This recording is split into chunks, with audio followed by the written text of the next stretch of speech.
qui nous dit qu'en fait, ce qu'on trouve à l'extérieur exprime l'intérieur. C'est quelque chose d'assez particulier. Si vous voulez comprendre ce que c'est qu'un principe holographique, vous regardez simplement ce qu'il y a ici dans cet amphithéâtre, le papier, les bics, les vestes, les lunettes, toutes vos caractéristiques, et tout ce qui se trouve ici, y compris l'espace qu'il y a entre vous, etc., etc., va se retrouver informé sur les murs, les plafonds, le sol de l'amphithéâtre. C'est ça un principe holographique. Il y a des études qui ont été faites et on se rend compte qu'en fait, l'information, ça fonctionne un petit peu comme l'information que vous avez en informatique, 1 ou 0, qu'on appelle un bit finalement. Et c'est ça qu'on va retrouver. Et donc, on va avoir les plus petites longueurs d'onde possibles, qui est la longueur d'onde de Planck, enfin, qui est pas la longueur d'onde, qui est la longueur de Planck, mais qui correspond à une onde électromagnétique. Donc, on va les mettre partout à l'extérieur, et c'est finalement grâce à ces petits volumes de Planck que l'information va être conservée. Et en fait, on a de la marge. Toutes les informations que vous voyez ici peuvent être encodées sur 1/4 de l'horizon des événements. On n'a même pas besoin de tout. Donc finalement, en gros, votre ordinateur a largement la capacité de gérer toutes les informations que l'on va trouver à l'intérieur. Donc, l'information contenue dans le volume d'un trou noir peut être exprimée en termes de bits. C'est ce qu'on va trouver, c'est ce qui donne le terme de modèle holographique. Présenté par rapport à la théorie de Nassim, ça nous donne quoi? L'intérieur est rempli de sphères de Planck, quel que soit le volume. Finalement, ben ici, on imagine qu'on remplit tout cet amphithéâtre de petites sphères de Planck. Et puis, à l'extérieur, il y a les surfaces équatoriales de Planck. Et ici, c'est intéressant, parce que quelle est la surface extérieure d'une sphère? Ça va être 4 pi r carré. Et la surface équatoriale, le disque au milieu, c'est pi r carré. Vous avez donc un rapport entre la surface équatoriale et l'extérieur, la surface de la sphère, de 1 pour 4. Puisque 1/4 de l'information suffit, on peut se contenter de mettre des surfaces équatoriales ici. Ça tombe vraiment bien. Je trouve que la nature elle est bien faite parfois. Donc, voici le principe holographique tel qu'il est résumé ou utilisé dans la théorie de Nassim.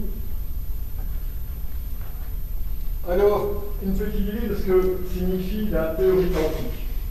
Donc, à partir du moment, comme je vous l'ai dit, où on a commencé à travailler à tout ce qui était tout petit, on s'est rendu compte que, avec les connaissances que l'on avait, la physique classique ne fonctionnait pas. La plupart du temps, on était dans des vitesses relativistes, proches de la vitesse de la lumière, donc les phénomènes d'espace-temps, ça variait. Ça pouvait poser un problème aussi d'incertitude. On ne pouvait pas dire, lorsque je fais un graphique, voilà, je viens de Bruxelles, je vais jusqu'à Belfort, c'est assez facile, je peux dire, 1 heure plus tard, j'aurais fait 120 km de plus, je serai donc à tel endroit. 2 heures plus tard, donc on peut connaître l'espace, si jamais on a la vitesse par exemple, où on peut connaître différents trucs. Vous connaissez, donc si on a les mètres de temps, on peut connaître la vitesse. Si jamais on a la vitesse, on peut connaître le temps. Si on a l'espace, on peut jongler comme ça. En quantique, ce n'est pas la même chose parce que vous avez l'incertitude. Donc, ça ne fonctionne pas aussi facilement. Ce qui est intéressant, c'est de voir qu'un des pères fondateurs de la physique quantique, Planck, c'est quelqu'un qui a déjà permis de donner des valeurs discrètes à la physique quantique, puisque finalement, ceci va quantifier l'énergie d'une onde, et on vous dit donc que la radiation émise par un corps noir n'existe qu'en nombre entier, donc quantifié.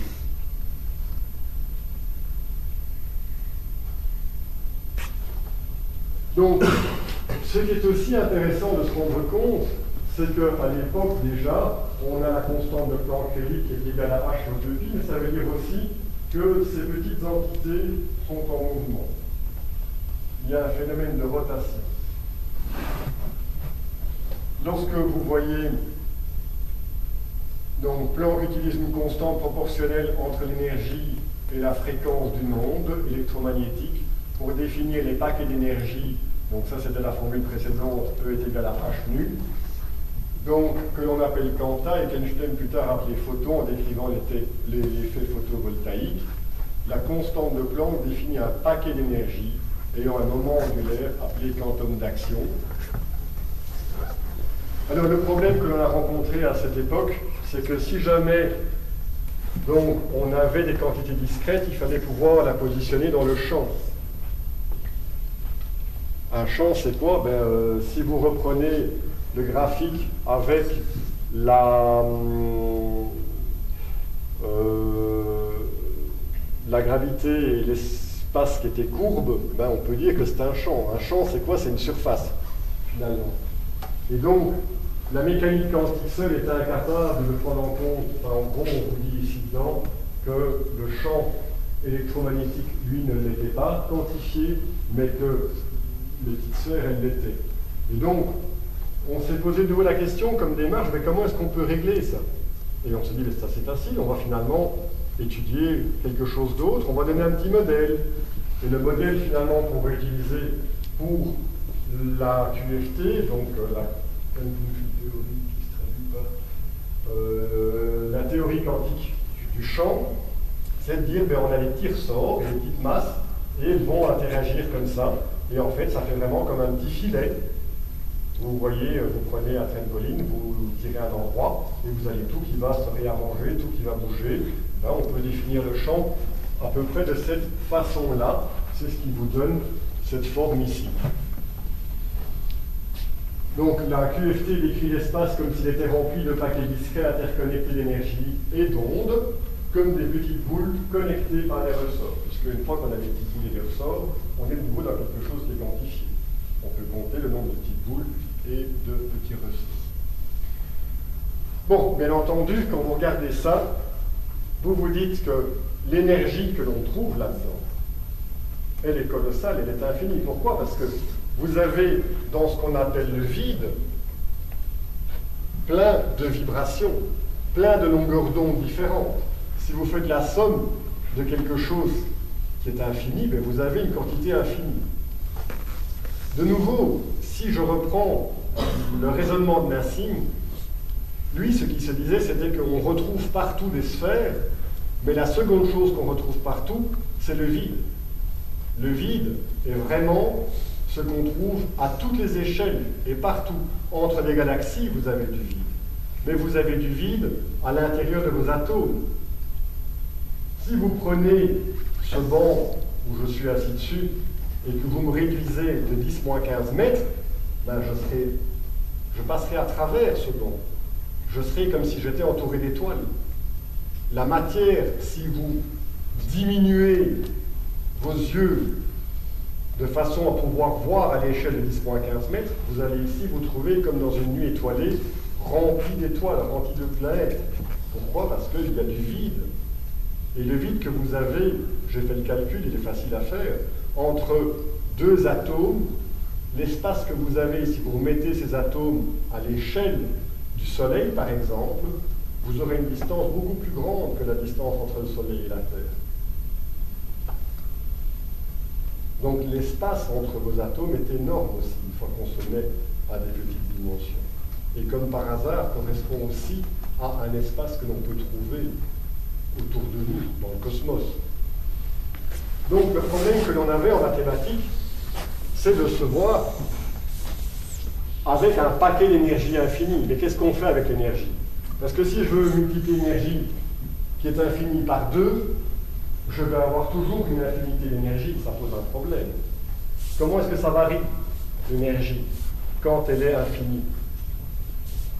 Si je veux diviser par 3 l'infini d'énergie, j'aurai toujours l'infini.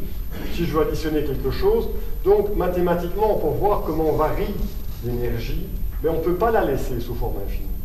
Il faut lui donner une valeur pour voir les tendances. Qu'est-ce qui va se passer quand je fais ça? Ben, si c'est infini, il ne se passe rien en fait. Donc, on a normalisé l'infini de l'énergie, ou plutôt l'énergie infinie qu'on a dans le vide. Pour ce faire, on a utilisé donc la plus petite oscillation possible du champ électromagnétique, qui est la constante de Planck. De nouveau, la méthode pour quantifier cette énergie infinie du vide est assez simple et assez logique. On a pris la plus petite partie qui existe. Et on l'a mis sous forme de sphère, on aurait pris des carrés, ça n'aurait pas changé grand-chose. On a rempli le cube d'autant de petites sphères, autant de petits cubes, peu importe, que l'on a pu mettre ici dedans. Et on a regardé combien il y en avait. Jusque-là, c'est facile. Là où ça pose un problème, c'est que la masse d'une sphère de Planck est très élevée. C'est une particule qui vaut 10-5 grammes. Et 10-5 grammes par rapport à un atome qui en vaut 10-24. 10-24 grammes, un atome, Planck qui est 10 exposant 20 fois plus petit que ça, pèse en fait 10 exposant 15 fois plus ou 10 exposant 19 fois plus. Donc il y a un problème de hiérarchie. Donc directement les gens peuvent dire « Ah ben non, hein, ça ne marche pas, ça ne peut pas exister. Hein. Puisque le proton, comme je le vois, ou l'atome, comme je le vois, il est beaucoup plus lourd. C'est pas logique, ça n'existe pas. Ben, peut-être que la logique, elle n'est pas comme on croit. Peut-être que c'est la masse de l'atome qui n'est peut-être pas juste. Donc, ce que Planck va nous dire, c'est, ben oui, ok, on a un problème de hiérarchie, on sait que c'est ça. Mais par contre, ça correspond à mes calculs, c'est juste, moi je dis que la masse de ma sphère de Planck est vaut 10-5 grammes. Je me rends bien compte qu'il y a un problème.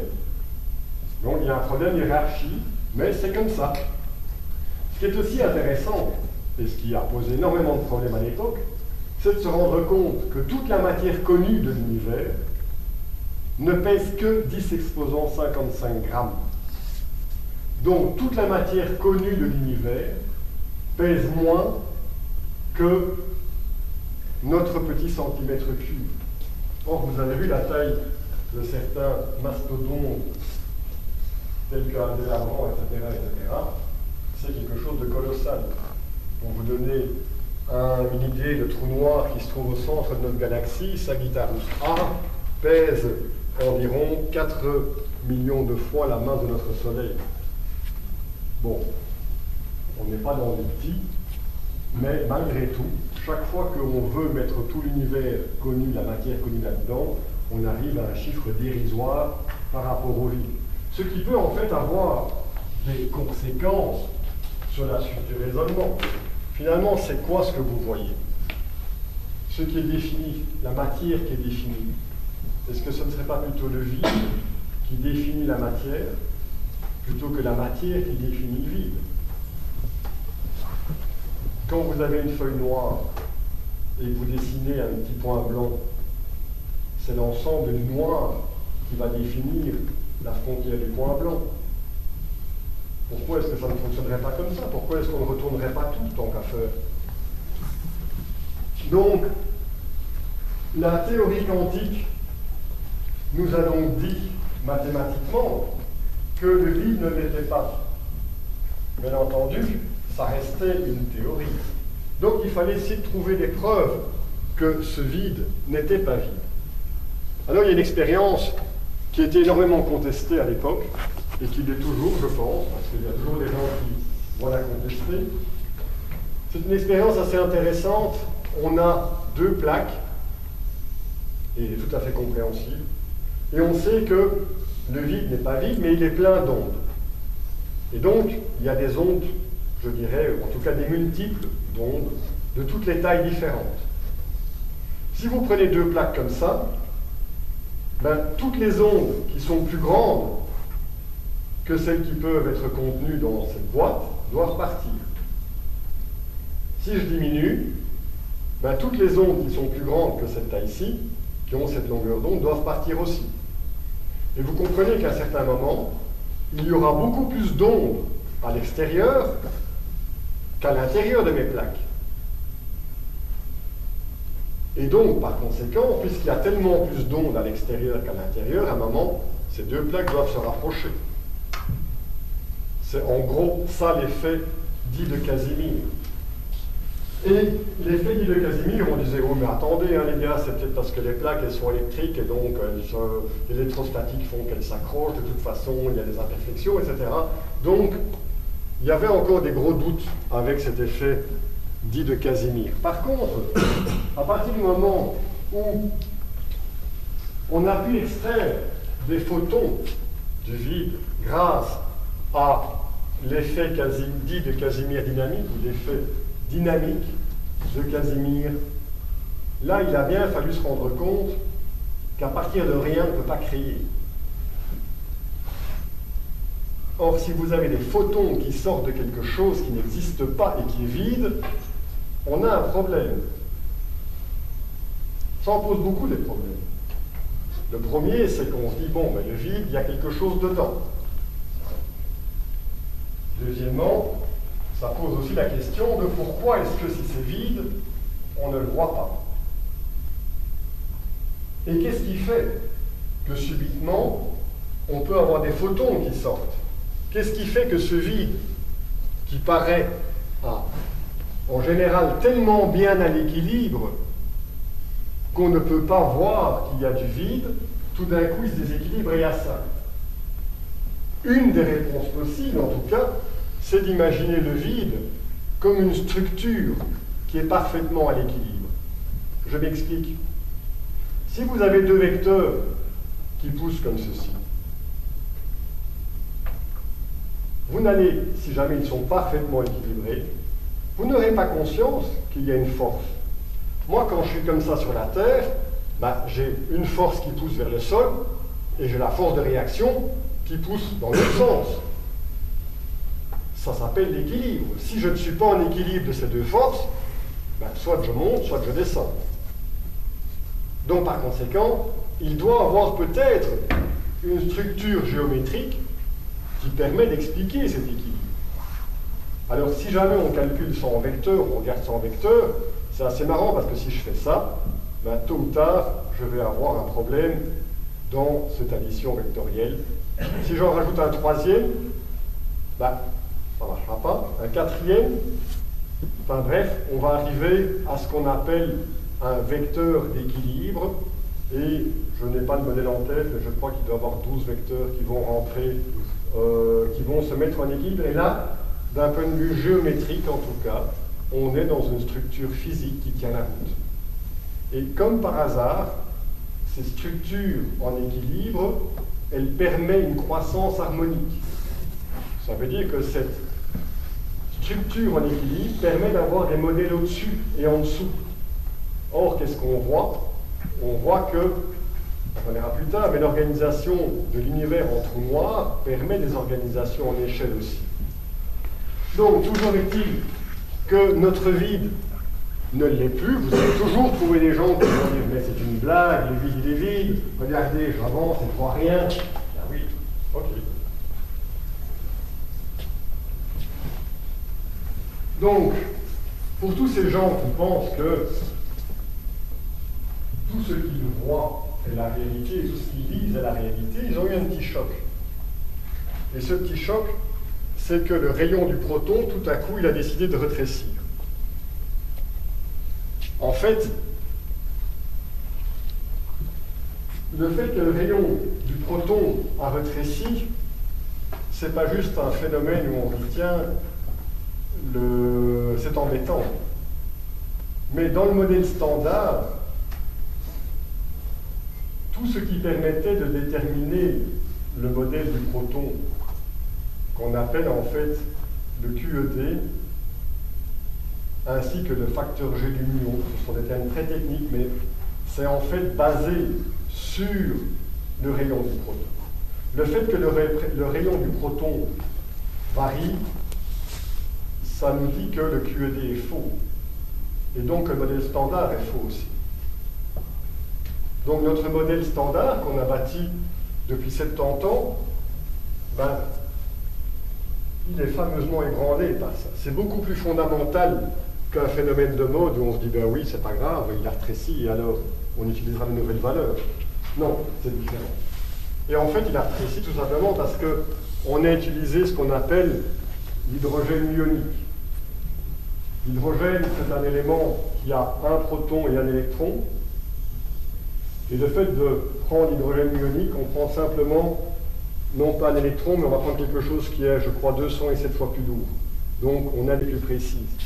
Et il faut savoir que Randolph Paul, le gars qui a découvert ça au départ, il ne pensait absolument pas que le proton pouvait rétrécir.